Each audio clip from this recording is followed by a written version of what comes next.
Hello, welcome to Stay a While. That's the podcast. And I hate intros, so this is Isaiah. Thank you for being here. Yeah, I appreciate it. And who are you? Tell me who you are, and then I want to tell the story of how we met. Yeah, absolutely. So I'm Isaiah. Pronouns are he, him. Oh shit, pronouns. Good for you. Yeah. Do you want to throw yours in? Rafella, she, they. Awesome. Yeah, Okay. thank you. Yeah, Isaiah. Pronouns are he, him, and I'm a little bit of a mixed box. I'm a student finishing hopefully this fall. I also do a lot of mental health advocacy work. I'm a keynote speaker specifically on the topics of mental health and resiliency. I speak to junior highs and high school students. And then on the weekends, I'm also a team lead for adaptabilities, working with youth with disabilities. And it's a good life. I'm loving it. So when you meet random people and they ask, what do you like give the whole list? Or does it depend like who you're talking to? It usually depends on who I'm talking to. In these spaces, I like to give the whole, plethora because that's who I am. I'm a mixed box. So, I get nervous because people are like so innocently like, oh yeah, what do you do? And I'm like, well, I do. And then I just panic and then they look at me like I'm crazy because I am. But no. So good for you for actually like being proud or confident in it. Yeah, you know what I mean? I'm proud of what I do. And I think you should be proud of what you're doing. Like, otherwise, why are you doing it? Do something else. Great question. I'll take that to therapy. I'll think about it. I'll reflect on it. But how we met is funny. So we were at the IAYMH Youth Mental Health Conference in Vancouver, which was chill and expensive and inaccessible, but also cool. And there was a bunch of like keynote speakers and stuff. And then I remember this like guy would go to the mic and like always ask a question, but they were good questions. And I was like, oh, who's that guy? Is he like a doctor or something? Because it was a very like clinical space. And then flying home, I saw the guy. And I was like, oh, guy's going to Edmonton. Is that the guy? And I was like, wait, but I don't know if that's the guy. Like, don't go talk to him if it's not the guy. My God. And then we were leaving. My partner and I were about to like get in an Uber. And I was like, I have to do it. So I literally just walked up to you and I was like, hi, were you at that thing? Were you at that IAYMH thing? And you're like, yeah. I was like, okay, cool. Me too. Let's be friends. Or I don't know what I said. And I think I like gave you my email and then like ran or something. Yeah, you had to catch your Uber. But yeah, that's basically how we met. I saw you a few times at the conference and there was just too many people to introduce yourself to everyone. It was ridiculous. Yeah, I love how we met. I would not change it. It's pretty cool. Pretty cool. It's just like, okay, I'm just sorry for attacking you verbally outside an airport. Yeah. Encroaching on your space. But I'm glad that we met. Like, they was so random, but it's cool to meet other like mental health advocates because the ones I know are in like Ontario or something. I'm like, ugh, nothing in the prairies. Not that people should be in the prairies. Like, it's not, I don't think it's a fun time. Absolutely. But it's nice to have other people to like talk to and relate to, even though you're young and you can't relate to like me being old, but that's okay. We're not that far off.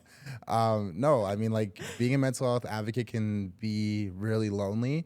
And I feel like a lot of our work is online. And so you see our faces and you know who we are, but we don't get the chance to connect. So it's good when we finally have people that connect and we can do things. We can collab, we can make projects and initiatives and things like that. Yeah. So tell me your thing. How did you end up here? Why do you care about mental health? What ick things happened in your life that made you want to help other people? Yeah, that's perfect. Give me all your trauma, but actually, like, you don't have to. Like, tell what you want to tell. Absolutely. You can leave shit out. Whatever. It's up to you. Absolutely. I heard a quote that said, I recover out loud for those that are silenced. Who said that? I need to repeat that to people. It was actually from the summit that I was at this week. The Healthy Campus Alberta Summit. And when I heard that, I was like, wow, that just, I always knew why I did what I did.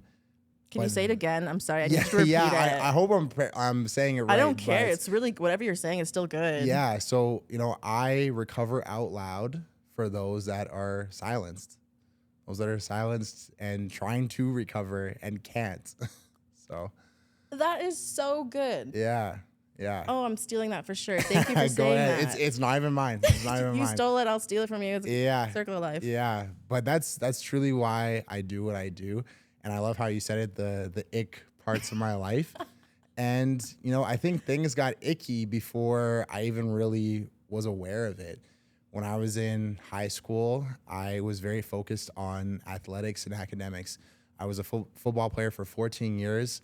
By the time I got to high school, I'd been playing already for about 7 years. And so when I was in high school, I had a lot of anxiety because I put so much pressure on myself.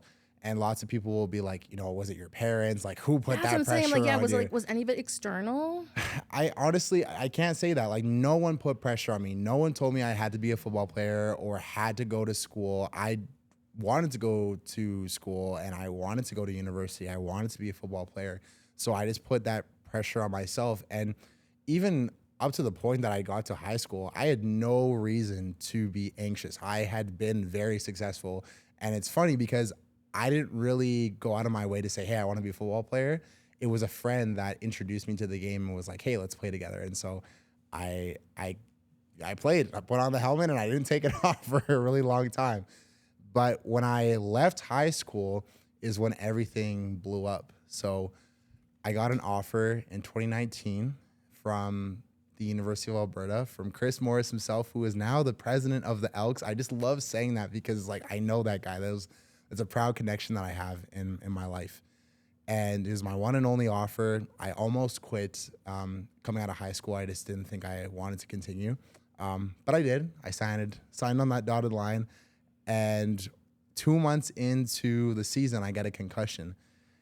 And concussions are different for everyone. Mine was bizarre. Like I've never experienced something like this in my life. So got a concussion on the Saturday and then felt totally fine. I got hit. I know exactly what hit it was, but felt completely fine after.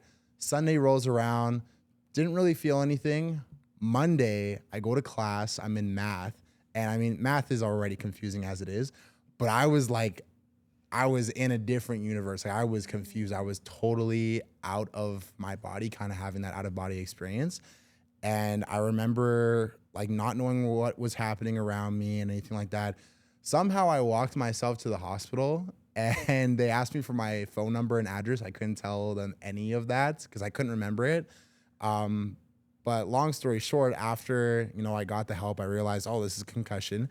My whole life changed. I couldn't go to practice. I had to lay off of sport and I had to lay off of school because I couldn't read. I couldn't study. That took a huge toll, not just on my mental health, but on my grades. I was like nearly flunking out. And that rocked my world because for the first time, the two things that I cared about the most were taken away from me, sports and school. And I was just left in that silence. Like I was just left to think my own thoughts, which is not so scary now. But at the time, it was like I was dealing with a lot of anxiety. And so I didn't tell anyone. I didn't tell my mom. I didn't tell my dad. I didn't tell my coaches. I didn't, really have any close friends to tell. And I suffered in silence. And I suffered in silence for about 2 months. And then it changed again. I was feeling depressed like I'd never felt before. And a couple weeks later, I remember walking to class. It's like -40. It's snowing. And I remember looking down at the ground and thinking, I don't want to live anymore. And that's when that wake up call hit me. I had never said those words to myself. I never felt like that in my life. And that was my reason to finally speak about what I was going through because I was desperate. Everyone goes through suicidal ideation differently, but for me it was like I know what I'm feeling and I'm not going to let it take me over. Like I just refuse. I'm going to die trying, like no pun intended. Like I'm going to do everything I possibly can. And I found someone that I trusted. Funny enough, it was the president of the athletics board, which sounds scary. Like, why would you walk into this grand office and tell this person all this stuff that's happening to you? And the answer is I was desperate. Like, that's how desperate I was. I didn't want to tell anyone that was too close to me. And I felt like perfect distance, someone that understands sports enough that, would care about me, but not too close. Perfect. So told him and got referred to my first therapist. And that was the beginning of what I thought was going to be the end. And it wasn't. For the next 5 years, I developed severe anxiety. I've never been clinically diagnosed, but I would have anxiety attacks to the point where, it's not like just hyperventilating and sweating and racing thoughts. I would literally faint, like out, like unconscious, faint on the ground. And it would, like, I've fainted probably over dozens of times. I've fainted in my car. I've fainted on the field. I have film of it. Like, if anyone ever wanted to be like, hey, I don't believe you, I'm like, I can I pull mean, up who the would film. say like, "Oh, I don't believe you"? First of I all, mean, that's yeah, crazy. But of course, but like, yeah, like that's how wow. real it was in my life. Like, it was just everywhere. Like, I could, anywhere I was in my life, I was like, oh, I fainted over there. Oh, that happened over there. That happened over there. And it was all because of my anxiety. Was it like situational, like when your anxiety got so like high that you'd faint, Yeah. or was it just kind of like you always have anxiety, so then fainting would like randomly It happen? was, I would say it's situational, and it took me a while to figure that out. And I guess like what it was really situated around was athletics. I remember driving in my car, and like before I hopped in my car, totally fine. I'm about to go to practice, everything's cool. And I'm driving in my car, and then all of a sudden, out of nowhere, I'm just like freaking out. And it's just getting worse and worse and worse as I get closer to the field. And before you know it, I'm walking to the facility, and instead of going, right to my meetings, I take a left to the athletics trainer and be like, yo, I don't know what's happening to me right now. I need help now. So there I am sitting in the athletics, clinic, doing deep breaths and trying to calm myself down. And yeah, that was like the first time I fainted. It was crazy. Like I didn't know what happened. And that happened over and over and over again. And it always seemed to be around sports. Funny enough, though, I never had anxiety on game days. Like game days, totally fine. I was ready. I was in the zone. But when it came to like practice or meetings or like just couldn't do it. Like couldn't do it. So yeah, like that happened for a good like 4 or 5 years. 4 or 5 years of 4 or 5, fainting. yes. Yes. And you and your family were like, "This is fine."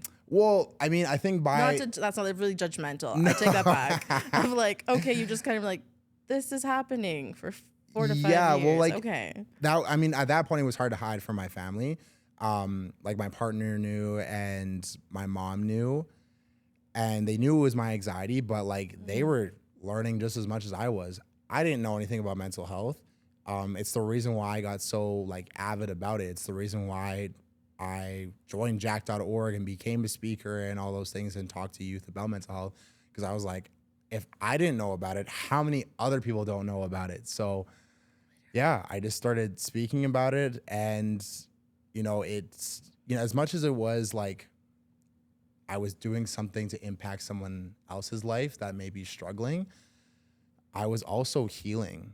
Like talking about it was my therapy. I'd been to therapists. Yes, it worked. I'd been on and off of medication, but talking about it, it's the reason why I can like sit on this couch and like talk about it like it's just normal, because I've done it so many times and there's absolutely no shame in it, because it is what it is. Like why would I lie about what's happened to me? Why would I pretend like it didn't happen? Like it's impacted so much of my life, and it's not just negatively impacted my life, it's positively impacted my life.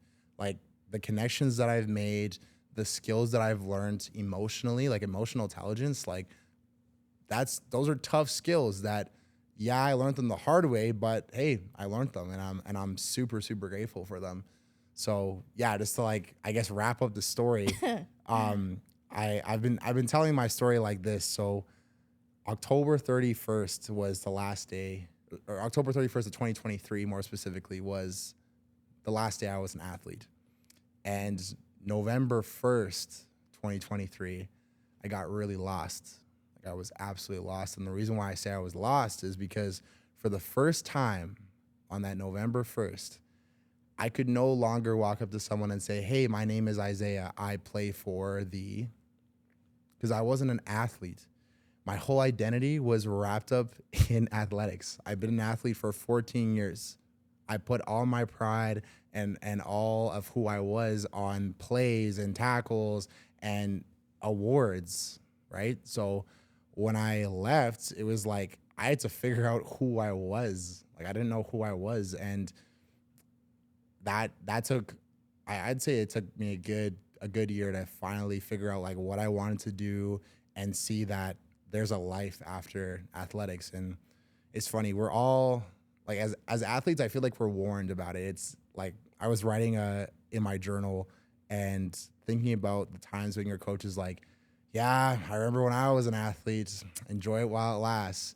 And it's kind of like these warning signs. Like, what do you mean? Like, why are you saying it like that?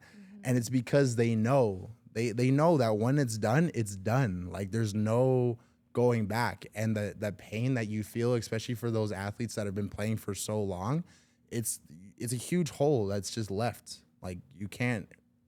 There's very few things in life that'll fill that. But I found that, it is possible to fill that hole. No, I can't strap up my helmet and go, hit somebody and things like that. But, being an athlete is not about how many points you put on the board. It's not about the heroic saves that you make in a game. Being an athlete is a true transformation. The reason why I know I can do hard things is because I woke up how many times for 6 a.m. for a coach to yell at me and tell me to do the same thing over and over and over again, even when I didn't want to do it. And it showed me that I can do really hard things, right? It's a transformation.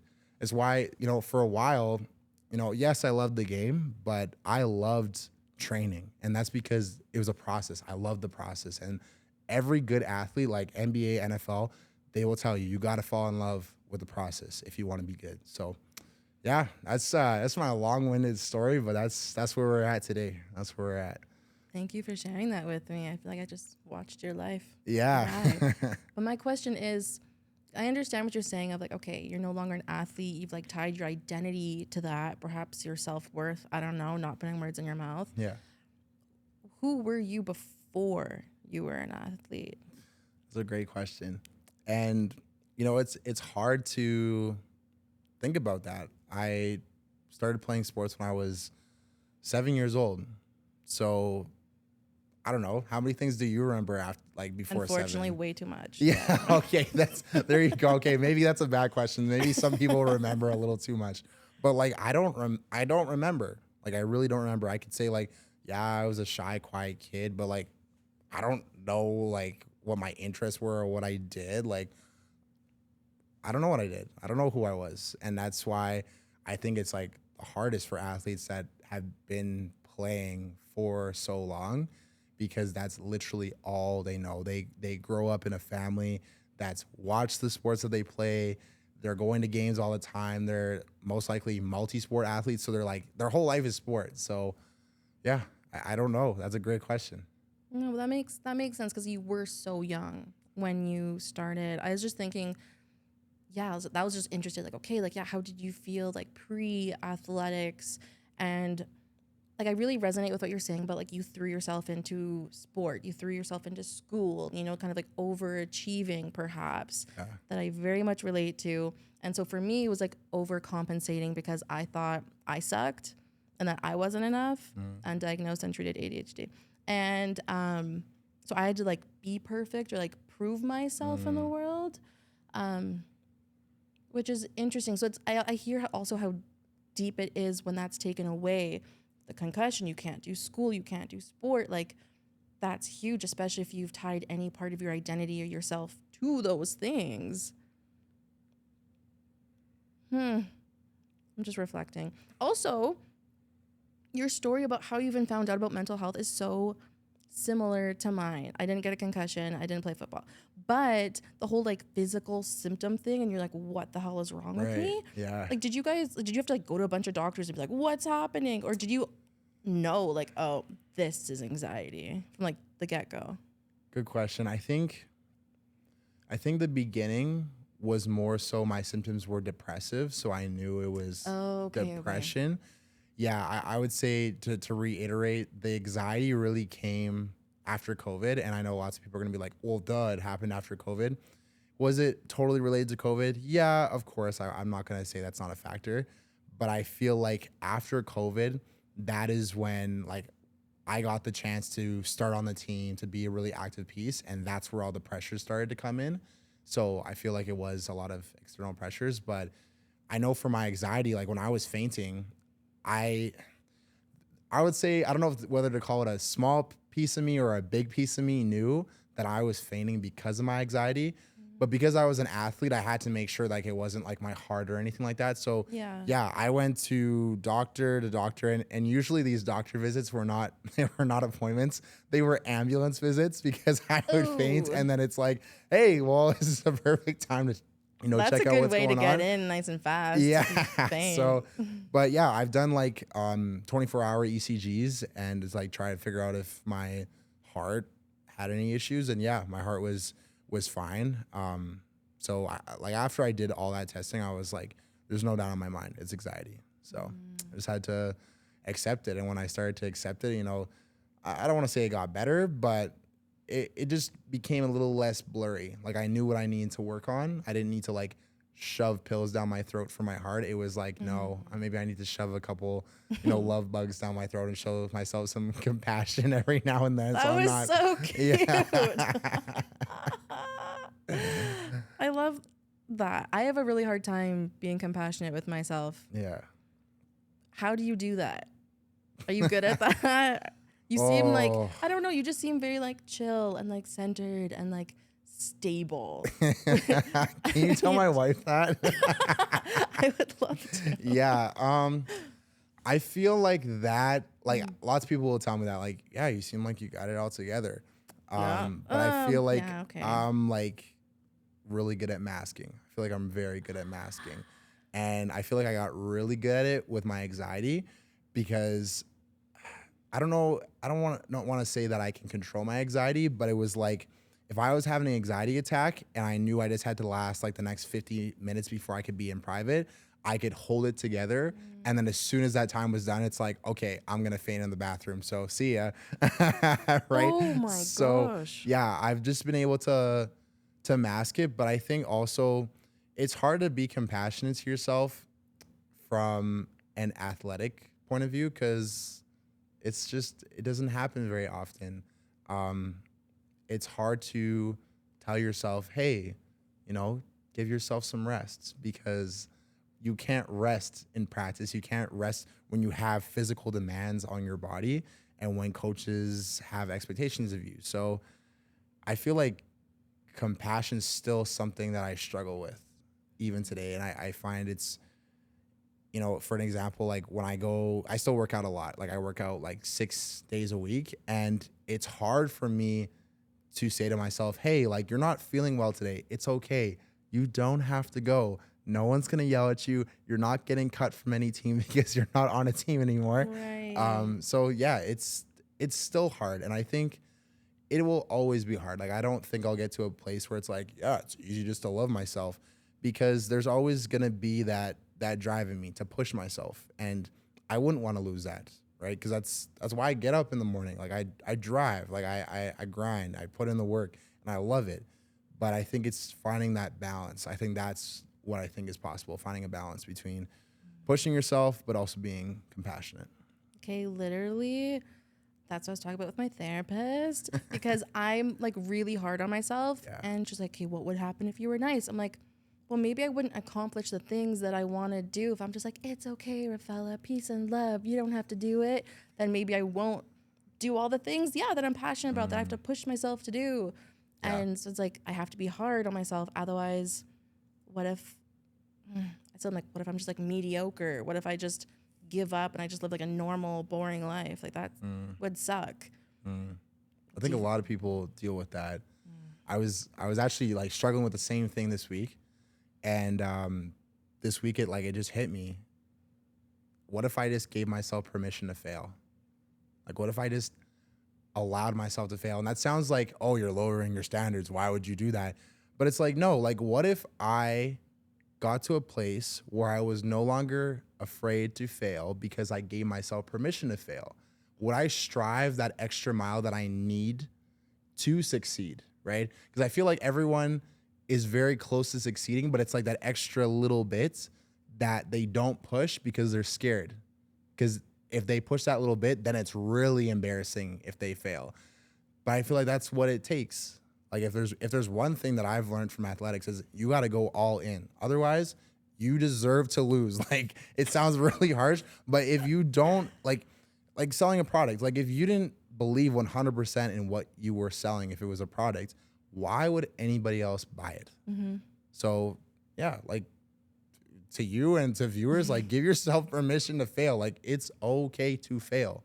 Like most people fail before they succeed. And that's like, unfortunately, social media just highlights like the good points. Like, oh, how did they get to that success? And it's like, no, I've gotten to a point where it's like, no, I actually want to see where this person failed and fell on their face. And I want to see how many times they did it, because, you know, if it's 20, it's like, well, I only got 15 more to go. And then I'm going to be there. Right. Like, but yeah, that openness to fail, I think is important to succeed. Oh my God. Failure's not been my friend. Yeah. But like even the word failure, because I'm like, it feels like permanent. You failed, like game over, it's done. But it's like, okay, but failure isn't permanent. It's like, oh, that one thing didn't work out. Is that technically failure, or is that just me adapting and learning? And I agree, the social media thing, even me trying to be like a content creator, you see these people with like millions of followers and you're like, I suck. Look at them. Look at them doing all the things. I am the worst. Yeah. And lately, rejection's been a really big part of my life. So I tie that with failure. I tried to start posting my rejection letters because I was like, this sucks. First of all, I don't like misery loves company. I want other people to like about it with me. But it was like the same. Like, okay, how can I, in a way, like celebrate the rejections or celebrate the failures? I'm trying to like trick myself because I still think they suck. But I'm like, oh, let me trick myself into thinking this is fun. Someone said that they had a friend that like counted their failures or rejections and said, okay, I need to get like 10 rejections every month. Like that's the goal. Yeah. And I was like, oh my God. Like that's like life altering, because then like you put yourself out there more, like even apply for things you know you're not gonna get into, but at least you're trying. And so I tried to go in with that mentality. I'm like, yeah, rejections. I got like 5 and I'm like, I'm done. This is too much. I don't want any more. Thank you so much. Yeah. No, I totally get that. And I think for me, the difference is it's not about winning or losing. It's about winning and learning. Someone told me that the only L's you can ever take in life is learning. And that was like, wow, right? You have a lot of like good one-liners. I'm just like, oh my God, I need to write all these down. Yeah, well, that's what I do. Like, that's what I do. I write them down because you'll forget them. So, but yeah, like when you turn, like more specifically, like there's that mentality where you can turn rejection into kind of a game. It's like, okay, I'm going to try and get rejected like 10 times this month. But then there's a difference between people that just get rejected and those that actually go back and critically like analyze their rejection of like, don't just say, oh, they rejected me because it's me. No, like why, right? So if you put out a video and this one only gets like 10 views and there's another one that gets 100, well, why is there that difference, right? When you start thinking about it critically, then it doesn't feel so much of like a negative experience, because it's like you have control. And I feel like when you get rejected, it's like, well, what else am I supposed to do? Like, I'm just gonna be a failure. And it's like, no, like you can learn so much from that, so that the next time you try, yeah, let's be honest, you may fail again, but there's a better chance that you don't, right? So I think it's like having that difference in mindset. Rejection is just like, it's learning. It's a learning opportunity. It's learning. Yeah. And I even love what you said about like, you have to push yourself like all the way. Because I'm terrified. I'm like, I'm going to do the thing. And then I'm like, people are going to judge me. Like, this is awkward. If I go even harder, and then people are like, oh my God, look at you. You ran straight into that brick wall. That's so bad. You know, it's like I'm confidently doing this thing. I'm confidently failing. But I know that's what I need to do. Or I think there's a part of it is like, what if I gave it my all and that still wasn't good enough? That means I suck. When I'm like, oh, I missed the deadline is easier than they rejected me. Or, oh, you know, I just was scared to do that thing is easier than I gave it my all and they don't like my all or something. Even though I know what you said, it's like not necessarily all about you, but I take it as that. I'm like, I suck. They hate me as a person. So I think that's where it's like I need an excuse to not like really internalize it, which sucks. But do you apply for things? Do you do things that you can fail at? I apply for a lot of things. The thing that I'm really like addicted to now is physical challenges. So I just pledged like on Wednesday that I'm gonna run 400 kilometers by the time September 16th hits. I have it written down. Why? So there's a guy right now running across the country, like very similar to Terry Fox, but he's doing it for mental health. So it's like 7,500 or 1,000, can't remember which one it is, kilometers across the country. And I'm like, that's crazy. But attached to what he's doing, there's a in motion challenge, and the challenge is to move for 75 days, or challenge yourself to run or walk a certain distance. So I was like, why don't I just do both? Why don't I move for 75 days? Because I'm gonna be moving for 75 days anyways if I'm working out and running. So I'm like, I'll pledge to that too. But I was like, that doesn't really like scare me to move for 75 days. Like, I've been an athlete. Moving for 75 days is not scary. 400 kilometers scares me to death. And it's that aspect that I'm addicted to, because I love proving to myself that I can do hard things. And I feel like it's the reason why every time when something doesn't go to plan, it's like, oh, it's fine. It's okay. Because like, I've challenged myself so many times, and I know what I'm capable of doing. And I know where I need to work on. And I feel like that's a big thing. Like, people don't know where they need to work on. And so they just sit there and like, oh, I'm not good enough. And it's like, okay, you're not good enough, but why aren't you good enough? Right?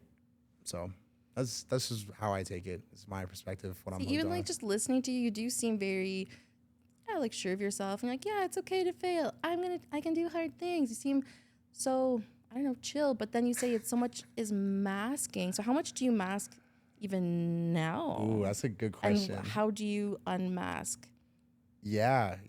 I'll say right now, I'm pretty good. I am pretty good. I'm not masking. I promise right now. So then you are like normal. Yeah, no. I definitely am normal.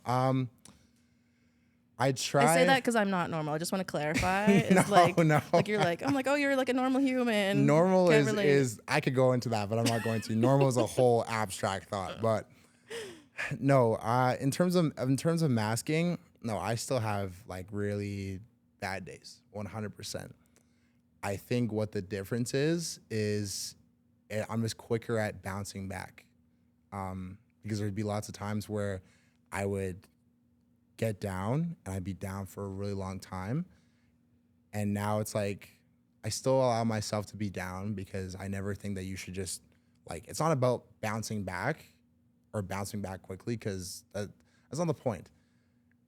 I think it's more so like learning from when you're down, and it just becomes less of a challenge each time. And I think that's what I've been able to do. But yeah, like, I don't know. I still mask. I guess my answer is I still mask. Like, I'm still. And I don't want to blame you for that. No. Like, how dare you mask? I mean, it is No. it is protective. No, it's right? protective. It's how Like, we get through the world. Exactly. Sometimes. It's a normal aspect. Yeah. I think it's just, don't mask. Like, I think that's the other thing too. Like, people mask to themselves too. Like, when you're at home and you look at yourself in the mirror and you want to cry, just cry. Like, why would you hold back tears? Like, it's okay. Like, just cry. I always tell my wife that. She'll like try and like hold back the tears, and I'm like, why are you pretending to cry? Like, just cry. It's okay. Interesting. I cry so much. I can see a dog and I'll just start crying. That- And that's embarrassing. I'm like, okay, I need to pull it together. People are judging me. No, like, why? Like, emotions are good. Like, people say there's like bad and good emotions. Yes, there's like negative emotions like sadness or anger or whatever, but there's no bad emotions. Like, what does that even mean? Like, a bad emotion? So you're telling me if I'm angry at somebody because someone slapped me across the face, I shouldn't be angry? Like, that doesn't make sense. You have emotions for a reason, right? Yeah, I've heard people say that anger is actually so good because it means it's like your sense of like justice. Like, Yeah. someone did something wrong to you, or I don't know. Exactly. It's like, no, this isn't right. I need to fix it. Something needs to happen. Yeah, That's exactly. kinda cool. So, yeah, emotions. It's good. We have like 8 minutes left, but It's all good. what needs to happen? I want to know what happens in the mental health landscape for you. Because now that you're in the space, you do the talkie talks with the youths and you're doing your thing. Yeah. In that time, have you seen like, oh, this really sucks, or we need to change this, or Yeah, what are your thoughts on everything? I think right now the thing that's bugging me the most is suicide rates. Like, Mm. it's just absolutely crazy. There's someone that I follow on LinkedIn that posts about young people that have died by suicide, and it's crazy. She has someone to post every single day, Oh. like every single day, and it's like, why are you posting this? Like, why are you? But it's to raise the point that every single day someone's dying by suicide. That's insane. And when I see like people that are under 18 that are dying by suicide, it's like your life hasn't even started. And I don't mean that in the way of like, it hasn't even gotten bad, buddy. Like, if you're having trouble now, Yeah, but it's like yeah. no one should die by suicide, right? And I think that's the piece that people miss is like, okay, yes, we're losing people, but do you also understand what it takes to even get to that point? Like, we have people every single day that feel that bad, that feel a certain way, that they feel like the only way to escape is by death. Like, Mm-hmm. that's just insane. And I see it a lot amongst youth. And the sad part is like they don't have safe spaces to talk about it. They don't have parents that understand or are willing to talk about it. And part of that is also like when you have circumstances where your parents are not from here and mental health is already taboo, It's huge. those ones I can definitely sympathize with. But, I feel like everyone needs to get to at least a place where if someone feels like they're at a place where they no longer want to live, hold that space for them. Like, Mm-hmm. just hold it. It doesn't matter why they feel like that. It doesn't matter whether you think it's valid or not. Just hold that space for them because they're at wit's end already. And I think that's what like kills me when it comes to youth is there's not enough safe spaces and there's not enough solutions for youth to talk about and to get support. And you think like in person is maybe more impactful than like virtual spaces? Do you think they're both important? Because I know people are like trying to throw money at the mental health problem, but it's like, in my opinion, it needs to be like the people with lived experience Mm-hmm. doing this work, getting the youth involved, not just like consulting them, build it with the youth Yeah, because they know what they need, they know what they want. exactly. And I just feel like we're missing the mark constantly. It's Yeah, so frustrating. absolutely. I think both virtual and in-person spaces are valid. And I was actually talking about this week that there is research to show that friendships or relationships virtual versus in person are equally just as effective. Mm. So it's really just preference. I think both spaces should be held, not even just for the pure fact of like I feel comfortable online. There's a lot of people that don't have access to a clinic. So to be virtual is like amazing, or even just purely time. Like, I rarely do in-person meetings now, and it's like not because I love meeting people in person. I prefer that. But sometimes time just doesn't permit, or sometimes I don't want to be rushing every which way around the city. Sucks, Yeah. right? You just So, open your laptop, slam it shut, yeah, done. exactly. And like you said, the co-creation I think is super important, and that is something that I'm actually seeing a lot more of. Like, even the conferences and summits that I'm going to, people are like boasting about how many youth and people that are the target audience are actually there having the conversation, because it is important. Because if we're going to create solutions but not ask the people that it's intended for if it's going to work or if that's what they need, we're wasting so much time and money. Absolutely, absolutely. And I agree like 100% with literally everything. And I hope people listen to that. Is there anything else you need the world to know or you need to get off your chest? You need to like help the people that are struggling in the world. And You have to fix all of the world's problems in in a 5 seconds. couple minutes, yeah. Ready? Oh, honestly, I there's so much going on in the world, and it's affecting a lot of people. Like, it's crazy. Free And Palestine. yeah, for real, like all like so many things that are happening around the world. And for me, it's weird because it's like, sometimes I'm so focused on what I'm doing and mental health that I kind of almost forget about it. But I forget about that, the fact that people are affected by what I'm ignoring, which is like the world. I just want to see people be kind. Like, just kindness. Like, does it really matter whether someone is purple, orange, or yellow? Does it really matter if people believe that the sky is purple? Does it really matter to the point where we have to threaten people's like basic needs and their lives? No, it just doesn't make any sense to me. So yeah, I think that's like the number one message that I'm really trying to practice myself and preach is just be kind. Like, just be kind to people. Like, it's the simplest thing that we can do to make an impact in somebody's life. And we may not have all the answers right now. We don't have the best resources for mental health, but I can tell you many times where people have just been kind to me when I'm struggling, and it doesn't fix everything, but it gets me to the next day. And sometimes that's all I need. I just need to get to the next day. 100%. Yeah. Be kind to others. Be kind to yourself. All of that. Yeah. Thank you, Isaiah, for joining me on the podcast. Of course. That's it. Cool.